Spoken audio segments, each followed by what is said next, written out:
ఆరామస్థాన్ ప్రత్యేకించి చెప్పుకోవసరం లేదు. అయితే ఆయన ప్రెస్ మీట్ 6:30కి ఎగ్జిట్ పోల్స్ దానికి సంబంధించి వాళ్ళు పెట్టే ప్రెస్ మీట్ 6:30కి.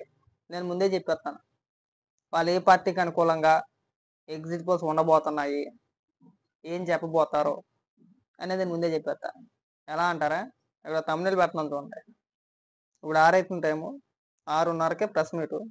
అక్కడ తమిళ చూసారా, సాక్షిలో వచ్చిన తమిళ అనమాట.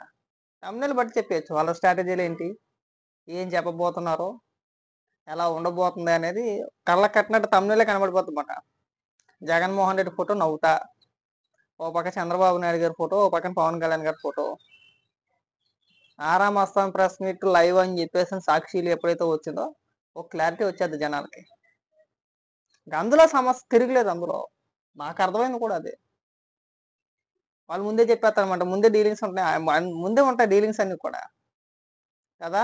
నాకు ఒక్కొక్కసారి నవ్వుతూ ఉంటుంది అంటే తమిళ చూసినప్పుడల్లా కూడా. సరేలే అలా మాట్లాడుతూ ఉంటారో, చెప్పేవన్నీ జరగవు. ఎందుకంటే ఇదే ఆరామస్థానం 2014లో వైఎస్ఆర్సీపీ పార్టీ అధికారంలోకి వచ్చిందని చెప్పాడు. 2014లో ఖచ్చితంగా జగన్మోహన్ రెడ్డి వస్తాడు, 110 112 సీట్లు, 100 నుంచి 112 మధ్యలో అనుకుంటా ఆయన అప్పుడు చెప్పింది. జరగలేదుగా. అదృష్టం బాగుండి 2019లో చెప్పాడు, వర్కౌట్ అయింది. తెలంగాణ ఎన్నికల్లో కూడా చెప్పాడు, వర్కౌట్ అయింది.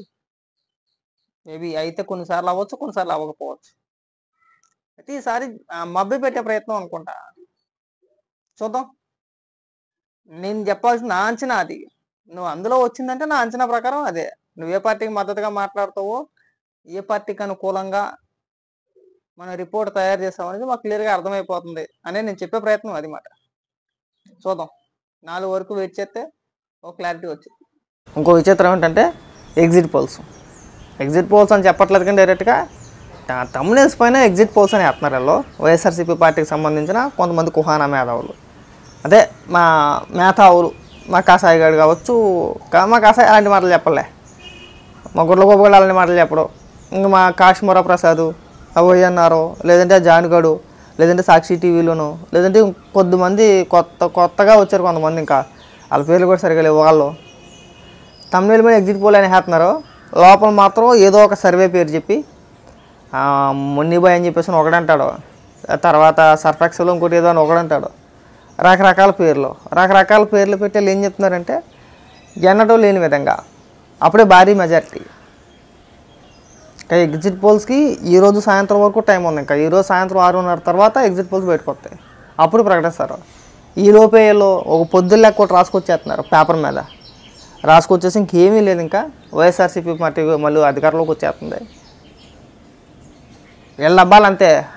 ఏట్రా ఒక అంటే ఇప్పుడు ఏదైనా ఒక సర్వే సంస్థ నిజంగా అలాంటిది ఏదైనా చేసి ఒక బయటకు ప్రకటించినప్పుడు ఏంటంటే కనీసం ఏపీడిఎఫ్ ఫైల్ లాంటిదో ఏదో ఒకటి ఉంటుంది కదా. మరీ పొద్దున్న లెక్క మీద రాసుకొచ్చేసి ఒక పేపర్ మీద రాసుకొచ్చేసి ఏమన్నా కిరాణా కొట్టుకు వెళ్తాం కదా, కందిపప్పు 3 కేజీలు, పంచదార 2 కేజీలు అని చెప్పేసి, బియ్యం ఒక 5 కేజీలు 10 కేజీలు అని చెప్పేసి రాసుకుని కిరాణా షాప్కి వెళ్తారు కదా కొంతమంది. అలాగా ఒక పేపర్ మీద రాసేస్తున్నారు, దాన్ని ఫోటో తీస్తున్నారు, దాన్ని వాట్సాప్లో పంపించుకుంటున్నారు, శుభ్రంగా దాన్ని స్క్రీన్ మీద చూపించేస్తున్నారు ఆ పొద్దున్న లెక్కని. అది ప్రీ పోల్ సర్వే అంటున్నారు, ఎగ్జిట్ పోల్స్ అంటున్నారు. మరి ఎగ్జిట్ పోల్స్ ఎప్పుడైనా అలా వస్తాయా అని చెప్పేసి అంటే ఏ నియోజకవర్గానికి కనీసం టైపింగ్ అన్నా ఉంటుందిగా, ఉండదా? పోనీ వీళ్ళు చెప్పినవి ఏమైనా సర్వే సంస్థ కరెక్టా అని చెప్పేసి ఒకసారి గూగుల్లో సెర్చ్ చూస్తే దాని పేరు కూడా కనబడట్లేదు, పేరు కూడా ఎక్కడ కనబడట్లా. వాళ్ళు చెప్తారు కదా ఏదైతే కొన్ని కంపెనీ పేర్లు చెప్తారు కదా, ఇక పలానా కంపెనీ సర్వే చేసిందనో ఇంకోటనో. సర్లే దానికి ఉన్న పేరు ఏంటి, దానికి ఉన్న క్రెడిబిలిటీ ఏంటి అని చెప్పేసి గూగుల్లో చూసాం అనుకోండి, దొరకదు. ఎందుకంత ఆత్రం దానికి? సాయంత్రం 6:30 దాకా ఆగితే తెలిసిపోద్ది ఏ ఎగ్జిట్ పోల్స్ ఏంటి అనేది, ఎవరు వస్తారు అనేది. సాయంత్రం సాయంత్రం నుంచి ఊదరు కొడతారు. మనం కూడా మాట్లాడుకుంటాం దాని గురించి, మనం కూడా ఖచ్చితంగా మాట్లాడుకుంటాం. నేను కూడా మాట్లాడతా కొద్దిసేపు అయిన తర్వాత. సర్వే ప్రకారం అంటే ఎన్నికలు అయిన తర్వాత సర్వే ప్రకారమనో, ప్రీ ఎగ్జిట్ పోల్స్ అనో, లేదంటే ప్రీ పోల్ సర్వే అనో ఏదో పేరు పెట్టి మనం కూడా మాట్లాడితే చాలా చండాలంగా ఉంటుంది. రియాలిటీలో ఉండాలి ఇప్పుడు కూడా. 6:30 వరకు అలాంటి ప్రస్తావన ఏది ఉండదు. 6:30 తర్వాత ఎగ్జిట్ పోల్స్ అన్నీ కూడా బయటకు వస్తాయి. అప్పుడు దాకా ఎవరైనా చెప్పినా కానీ అంతా వస్తుంది, వాటిని నమ్మే పరిస్థితి ఏమి ఉండదు. నేను అందుకే చెప్తున్నాను కదా, క్రెడిబిలిటీ లేనివి అవన్నీ పరిగణలోకి తీసుకోరు. అవన్నీ కూడా ఇప్పుడు మనకు ఒక నిబంధన ఉంది, ఎన్నికల సంఘం నిబంధన ఉన్నప్పుడు ఏ సంస్థ కూడా ఆ నిబంధనలను ఉల్లంఘించి మేము ముందుగానే ఎగ్జిట్ పోల్స్ ప్రకటిస్తాము అనే ధైర్యం ఎవ్వరూ చేయరు. మరి వీళ్ళు ఎలా చెప్తున్నారంటే ఊరు పేరు లేనివి సర్వే సంస్థలు అని చెప్పేసి చెప్పుకుంటూ వస్తారు. ఓ పొద్దున్న కూడా తీసుకొచ్చి ఇప్పుడు దాకా చెప్పాను కదా, అదే పని చేస్తూ ఉంటారు. మా అభిపెట్టినారు అనమాట. అంటే ముందు నుంచి కూడా అది అంటే ఏజెంట్లు కార్యకర్తలు పారిపోకుండా మళ్ళీ మనమే వచ్చేస్తున్నారు అనే ఫీలింగ్లో ఉంటారన్నమాట వీళ్ళంతా కూడా. అవన్నీ చేసుకున్నా ఉపయోగం లేదు, మీ పెయిడ్ డబ్బా కాకపోతే అదంతా మన పెయిడ్ ప్రమోషన్ అనుకోవాలా. వాటి వల్ల ఉపయోగం ఏమీ లేదు. ఖచ్చితంగా ఈసారి అధికారంలోకి కూటమి రాబోతుంది. కూటమికి నాకు తెలిసి 120+ కానీ బిలో అయితే ఉండవు. ఇది రాసి పెట్టుకోండి, అందులో ఎలాంటి సందేహం లేదు. మీరు ఎన్ని డ్రామాలు ఆడినా, ఎన్ని పేపర్లు పట్టుకొచ్చినా, ఎంతమందిని వేసుకొచ్చేసినా, పొద్దులెక్కలు ఎంతమందితో రాసుకొచ్చేసినా కూటమికి ఖచ్చితంగా 120+, 120 పైనే కానీ తక్కువ అయితే రావు. 4వ తారీఖున అంటే ఇంకొక 2-3 రోజులు ఉంది. 4వ తారీఖున అందరికీ అర్థమైపోద్ది సినిమా. ఆల్రెడీ వాళ్ళు ఈవినింగ్ నుంచి స్టార్ట్ అవుద్ది. ఎగ్జిట్ పోల్స్ అన్నీ కూడా కూటమి వైపే ఉంటాయని నా నమ్మకం.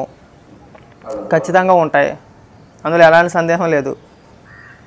ఏ సంస్థ రిలీజ్ చేసినా ఎగ్జిట్ పోల్స్ ఎవరు ప్రకటించినా సరే కూటమి వైపే ఖచ్చితంగా వాళ్ళందరూ కూడా ప్రకటిస్తారు. అది చూసి ఆడాలా. ఇలా చూసి ఏళ్ళకేళ్ళ ముందు నుంచి ఈ ప్రయత్నం అన్నమాట.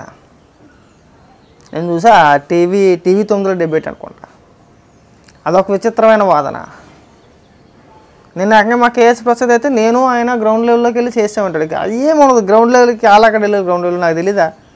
కేఎస్ ప్రసాద్ గురించి నాకు తెలీదా? హైదరాబాద్లోంచి బయటికి రాడు మనోడు, హైదరాబాద్ దాటి బయటికి రాడు. గ్రౌండ్ లెవెల్లో నువ్వు ఎక్కడ చేసావంటే ఛాన్సే లేదు. అంతా అబద్ధాలు అంతే. ఏదో ఒక సోలు చెప్పుకొని బతికేయచ్చులే. ఏదో ఉన్నా కానీ సాయంత్రం వరకే మనం బాకాలు అవ్వాలి ఇక్కడ.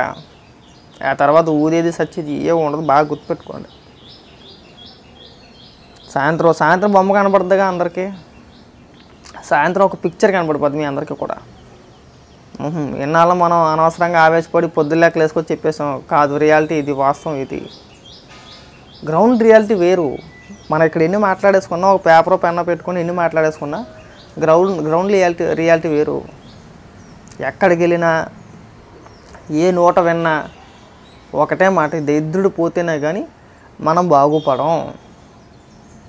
ఏ సెంటర్కైనా వెళ్ళండి, ఎక్కడికైనా వెళ్ళండి. టీ సెంటర్కి వెళ్తారు, మాట్లాడతారో, టీ బడ్డీ దగ్గర కూర్చొని మాట్లాడతారో, టిఫిన్ సెంటర్ దగ్గర కూర్చొని మాట్లాడతారో, ఆటో స్టాండ్లో కూర్చొని మాట్లాడతారో, రోడ్డు అంటే వెళ్తే ఎక్కడైనా ఆగి మాట్లాడతారో, ఎవరిని కదిలించినా, రాష్ట్రంలో ఎవరిని కదిలించినా ఒకటే మాట,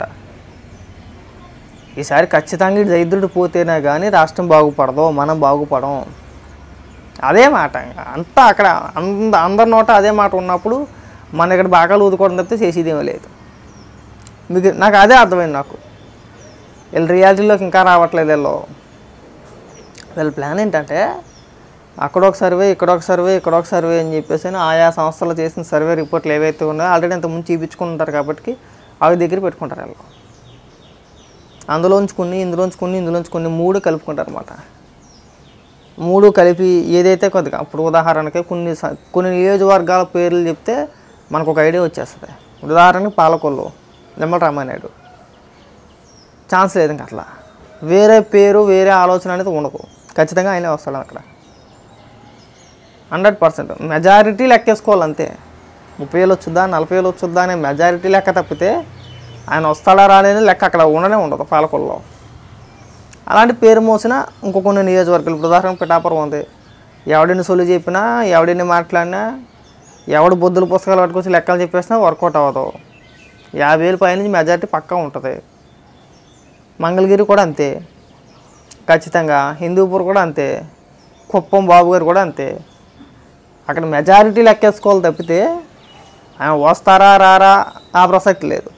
వీళ్ళు అలాంటి నియోజకవర్గాల్లో కూడా వీళ్ళు పొద్దుల బుక్ మీద రాసుకొచ్చేసేలో ఒక పెన్న పేపర్తో రాసుకొచ్చేసి మొన్న ఏకంగా ఒకడు అంటాడు పిఠాపురంలో పవన్ కళ్యాణ్ గారు 6,649 ఓట్ల తేడాతో ఓడిపోతారని చెప్పేసి మాట్లాడతాడు. నాకు అప్పుడే అర్థమైంది, పూర్తిగా బుర్రపోయింది వీడికి. రేపు అన్న రోజున భారీ మెజారిటీతో ఆయన గెలిచేయడానికి మనం తలెక్కడ పెట్టేసుకుంటాం. అంచనాలు చెప్పడం వేరు, మనం అంచనా చెప్పడం వేరు, అభిప్రాయాలు చెప్పడం వేరు. కానీ ఓట్లతో సహా లెక్క ఒకటి రాసుకొచ్చి చెప్పేసావు కదా, జరిగేది ఇదే జరగబోయేది ఇదే అని చెప్పేసి అని. అప్పుడు మనకున్న క్రెడిబిలిటీ పోదా, ఎవడో నమ్ముతాను నిన్ను అసలు. కాబట్టి సాయంత్రం వరకు వెయిట్ చేయండి. ఎగ్జిట్ పోల్స్ ఖచ్చితంగా సాయంత్రం తెలిసిపోతాయి, వస్తాయి కదా, అప్పుడు మాట్లాడుకుందాం, మళ్ళీ మాట్లాడుకుందాం అప్పుడు కవలితే. కానీ మరి అలాగా